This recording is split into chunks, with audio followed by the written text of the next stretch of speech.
The Calgary Flames have had to make multiple moves after certain players have gotten injured, grown their families, and for waiver reasons. Many fans were happy to see Jakob, Pelletier, and Duehr come back up to play for the Flames, but they were sent down again, but it might not be for long. Plus, Jonathan Huberdeau is playing his best hockey as a member of the Calgary Flames, and we are oh so excited about that. We are going to get into all that and more in this video, but first I want to welcome you to Flames Digest. I'm Mark Griffith. If you're new around here and you love the Flames, make sure you subscribe so you can stay up to date on all the latest news, updates, reports, and rumors revolving around your Calgary Flames. We would love to welcome you to the Flames Digest family. Let's talk about the Flames making some moves here, and it's interesting as to what has just occurred. Some people would say it was expected, but still there is a little bit to unpack here. So let's get in and talk about this first. So the Flames, they did assign Jakob, Pelletier, and Duehr to the AHL. Now that was an update as of yesterday afternoon, after I'd already recorded yesterday, so I wasn't able to include this in yesterday's video, but you already know it would have been involved in it. So Pelletier and Duehr down to the AHL. So in the 4 games since getting the call, Pelletier scored 1 goal and registered 1 assist, averaging just over 8 minutes of ice time per game. That's not bad efficiency in terms of how little ice time he was getting. Duehr, meanwhile, had the 1 assist, 8 hits, and averaged 10 minutes and 8 seconds of time on ice per game. So just the 1 assist in 4 games, still not terrible. Throwing the body around, about 2 hits every single game, not bad for only 10 minutes per game. So not the worst showing by either of these two guys by any stretch of the imagination. Pelletier, a first-round pick in 2019, has 19 points in 20 AHL games this season.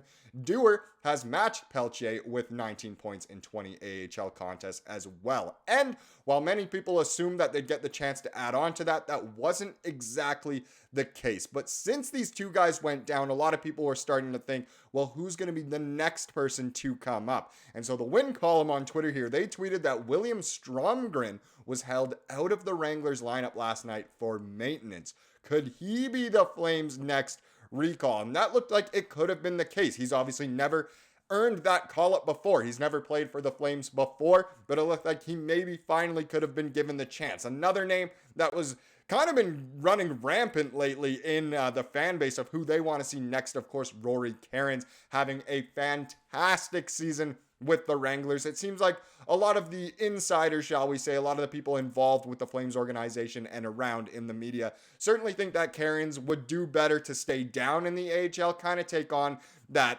really high leadership role and of course scoring role. Getting so much playing time is obviously good. Would it be the best up in the NHL? Not too sure, but to spoil all of the party, all of the speculation as to who could be the next one up, well, what did the Flames do?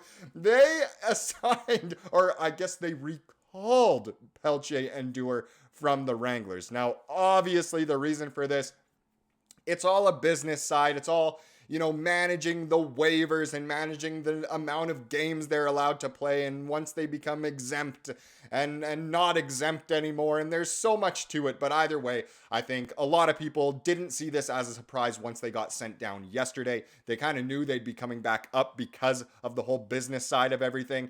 And it's honestly good because I think a lot of people in the fan base in the Sea of Red, they still want to see these guys playing at the NHL level and competing hard. Because there's so many players out right now, of course, Mantha out for the season, Kirkland out for the season. We've seen Lomberg out of the lineup lately. It's been really good to see these guys actually get a good role with the team. Now, if we get into what the lineup is kind of looking like now, actually, I'm not going to do that right away, but what I will say about Lomberg is that he was on the ice for the morning skate at the Dome. He has sat out the last 2 games on the road with his wife expecting the family's 3rd child. So in case you somehow missed it, that is the reason Lomberg has been out. He hasn't been a healthy scratch. I don't know why people think he's been a healthy scratch, but he has not been a healthy scratch. He's not been injured. He's not been ill. It's just that his wife is expecting. And he did also have his birthday, of course, but it's not like everyone sits out on their birthday. But that's the reason why he's been out.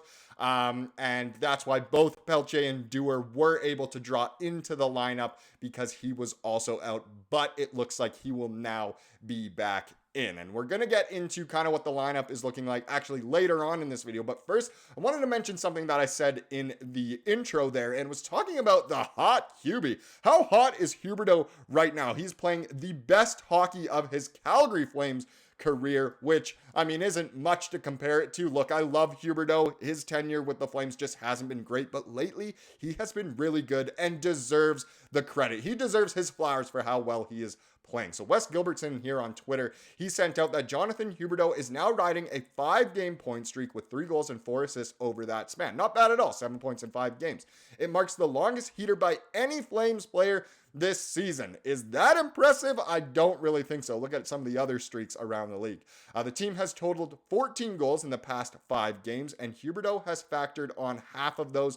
Deserves a ton of credit, and that's a great way to put it. Being involved in that amount or that percentage of team goals is absolutely, it's honestly fantastic. I mean, we of course wish we were scoring a lot more than that.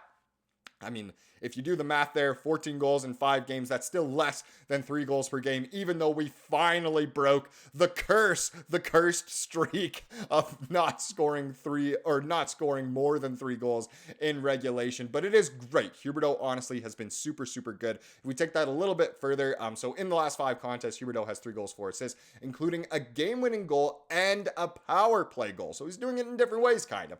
He's -3 during the streak with 11 shots on goal. So -3 honestly isn't that bad for kind of how the Flames have been beat lately. I mean, you think of that Dallas game and everything, it just really hasn't gone to plan. So this run is actually similar to one in April 2024, where he collected 1 goal and 5 assists during a 5-game point streak from April 4th to April 12th. Now, a lot of people will say that was kind of the garbage time last year when things didn't really matter, and it's only 1 goal and 5 assists. But the reason why this is significant is because right now, Huberdeau has matched his longest point streak as a member of the Calgary Flames, and he has more points and more goals in that streak than the previous one from, about 8 months ago.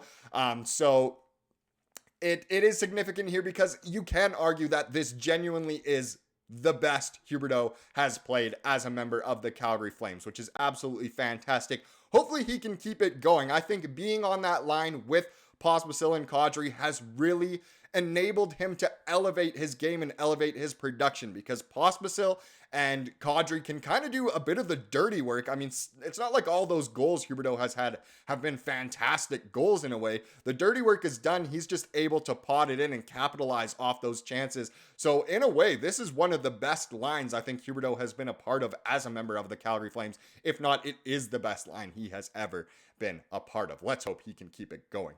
Now let's get into tonight's game, because it should be a very fun one. Some old bad blood from 20 years ago, 20 plus. We're talking, of course, about the Tampa Bay Lightning, the Flames at home to Tampa tonight. That one goes at 7 p.m. Mountain Time. And am I the only one that still hates the Lightning from 04? I don't think so. I think there's a lot of animosity remaining within this fan base towards there. So it is always fun to welcome them into the Dome. Now, the first thing I wanted to address was the goaltending situation. So Dan Vladar will be starting tonight against Tampa, which is great. He got the win in the last game. The stats weren't amazing. I mean, again, the goals, who was going to save those? But either way, he gets the start, which is great for him. But the main thing I want to take a look at here is the lineup. So what are these huge implications of these being recalled and being reassigned and all of that, the multiple moves going on? What does it all add up to? Well, it adds up to this. So the top line remains of Huberdeau, Kadri, Pospisil, Sharkey, Bax, and Scoronado.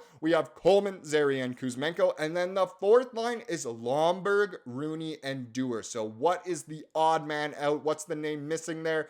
It is Jakob Pelletier, not drawing into the lineup for this one, which is too bad, but I'm sure he will be getting some more playing time soon. But there you go. There's the implications. That's what it is all added up to. Duehr and Pelletier with the Flames, but just Duehr will be playing tonight. D pairings are the same. Vladar and net, of course, should be a great one. Go Flames, go. Let's wrap this one up with the comment of the day, as we love to do here on the channel. Comes from yesterday's video, of course. And I really like this comment here from Harry, or Harry, as the Brits would say. He says, I was at the game and they looked confident out there today. During warm-ups, throughout the game, especially after the first, I never saw them give up when they fell behind a goal. And that seems to be what we need to do to win. And that is so true. The Flames have been comeback kids at certain points in this season, and it just seems like they excel almost when they are behind. They almost seem to play better and finally wake up. But it was great to see them do that once again against Nashville. Fell a goal behind multiple times and were able to come back and grab that win. So it's great to see that they are a team that can rally for sure, and hopefully we get more of that in the coming future.